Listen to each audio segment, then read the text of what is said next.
August 2 Sankashtahara Chaturthi రోజు ఈ ఒక్క పని చేయాలని ఆ బొజ్జగణపయ్య మీకు ఈ వీడియోని చూపించారేమో. మీకు తీరని కోరిక ఏదైనా ఉందా? ఎంత కష్టపడినా పనులు ముందుకు సాగడం లేదా? ఇంట్లో ఏదో ఒక సమస్య ఉందా? అయితే వీడియోని చివరి వరకు చూడండి. రేపు సంకష్టహర చతుర్థి, వినాయకుడికి అత్యంత ప్రీతికరమైన రోజు. ఈ రోజు భక్తితో చేసే పూజకు ఎంతో ప్రాముఖ్యత ఉంది. వినాయకుడికి ఖరీదైన కానుకలు అవసరం లేదండి. మనస్ఫూర్తిగా భక్తితో చిన్న పూజ కూడా ఆయనకు ఎంతో ఇష్టం. ఈరోజు ఇంట్లో చక్కగా వినాయకుడి దగ్గర దీపం పెట్టుకొని గరికను సమర్పించి వీలైతే ఉండ్రాళ్లను చేయండి, లేకపోతే బెల్లం ముక్కను నైవేద్యంగా పెట్టండి. ఉపవాసం ఉండగలిగిన వాళ్ళు ఉండండి.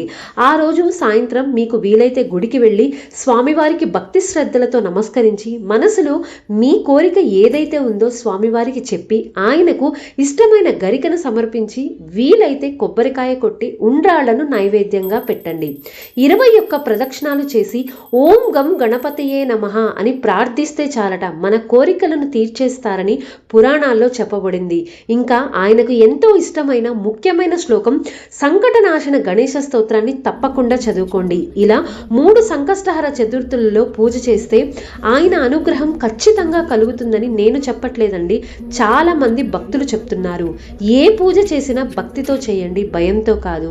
ఈ విషయాన్ని ఇప్పుడే మీ బొజ్జగణపయ్య భక్తులందరికీ షేర్ చేసి ఆయన మీద నమ్మకం ఉంటే ఓం గం గణపతియే నమః అని కమెంట్ చేసి స్వామివారి అనుగ్రహాన్ని పొందండి. ఇలాంటి మరిన్ని ఆధ్యాత్మిక సమాచారం వీడియోల కోసం మన ఛానల్ని ఇప్పుడే సబ్స్క్రైబ్ చేసుకోండి.